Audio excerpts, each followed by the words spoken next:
The shocking truth about the Ivy League?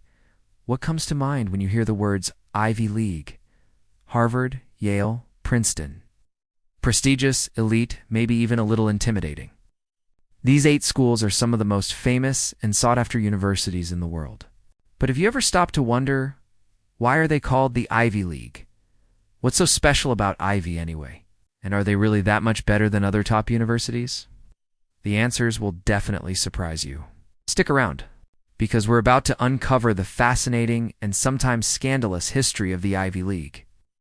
Let's get one thing straight right away. The term Ivy League originally had nothing to do with academics.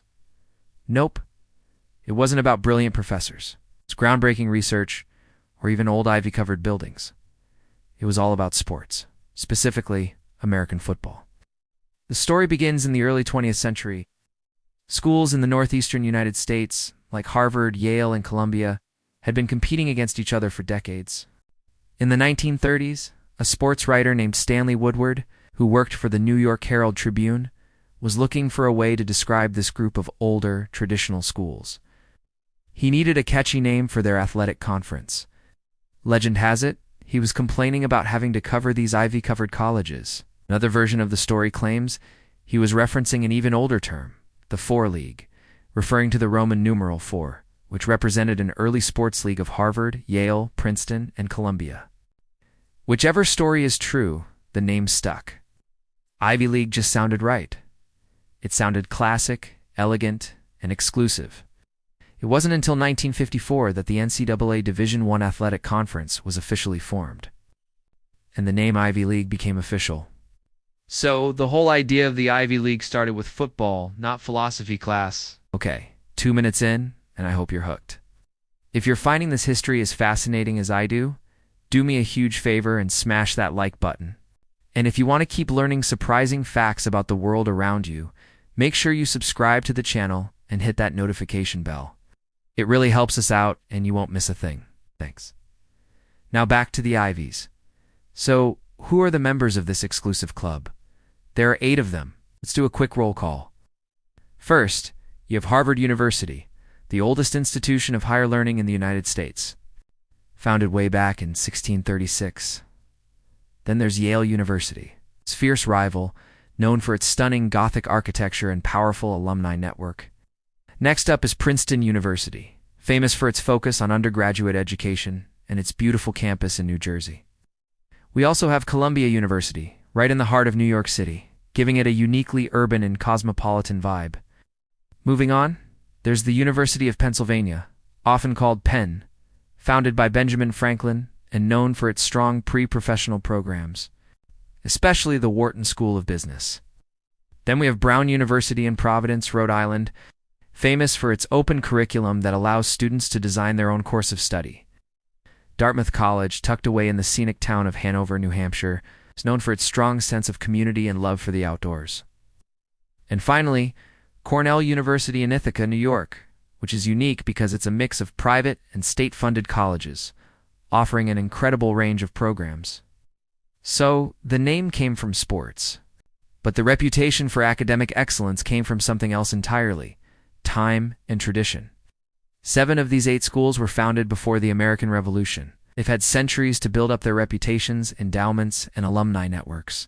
Think about it. You have centuries of graduates becoming presidents, Supreme Court justices, Nobel laureates, and CEOs. It creates a powerful feedback loop.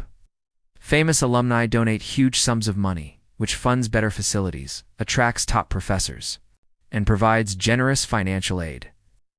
This, in turn, attracts the brightest students from around the world. For example, look at Harvard's endowment. It's the largest academic endowment in the world. Sitting at over $50 billion, that's billion with a B.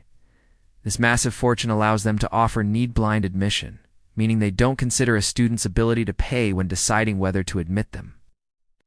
They can promise to meet 100% of a student's demonstrated financial need without them having to take out loans.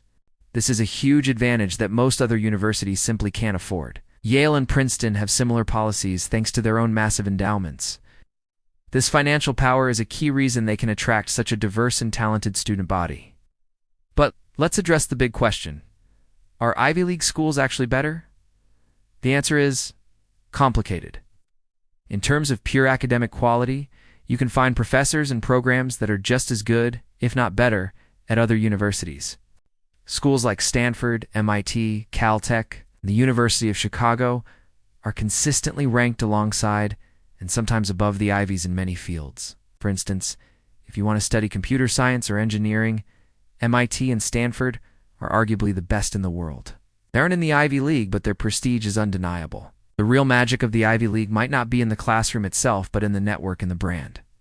Graduating from an Ivy League school opens doors. The name on your resume carries a certain weight. It signals to employers a level of intelligence, ambition, and perseverance. It's a brand that has been carefully cultivated for centuries. The alumni network is also incredibly powerful. Imagine being a recent Columbia graduate and being able to connect with thousands of other alumni working in every field imaginable in New York City. That's an incredible advantage. Let's look at some specifics. The University of Pennsylvania's Wharton School is a pipeline directly to Wall Street and the world of finance. Its alumni network in that sector is second to none. If you dream of working in government or public policy, Princeton's School of Public and International Affairs is a legendary training ground. Cornell's School of Hotel Administration is widely considered the best in the world for the hospitality industry. Each Ivy has its own unique strengths and subcultures. Brown's liberal, student-driven atmosphere is very different from the more traditional, intense environment you might find at Princeton. Dartmouth's big green culture, with its focus on traditions and the outdoors, is a world away from the urban energy of Columbia. However, this prestige comes with immense pressure. The competition to get in is fierce. Acceptance rates are now in the low single digits. For the class of 2027, Harvard's acceptance rate was just 3.4%. Columbia's was 3.9%. This hyper-competitiveness has created a whole industry of college prep, tutors, and consultants, placing enormous stress on high school students. And once you're in, the pressure doesn't stop. You're surrounded by some of the most accomplished and ambitious young people on the planet. This can be incredibly motivating, but it can also lead to feelings of inadequacy, what's known as imposter syndrome. So while the Ivy League began as a simple nickname for a football conference, it has evolved into a global symbol of academic prestige, social status, and incredible opportunity. It's a brand built on centuries of history, massive wealth, and a powerful network of influential graduates. Are they definitively the best schools? Not necessarily for everyone or in every field. But there's no denying the power and influence that comes with an Ivy League degree. The name, which started as a casual comment by a sports writer, now represents a dream for millions around the world. What do you think? Is the Ivy League overrated, or is it worth the hype? Let me know your thoughts down in the comments. I read every single one. Thanks so much for watching, and I'll see you in the next video. Don't forget to like and subscribe. Bye for now.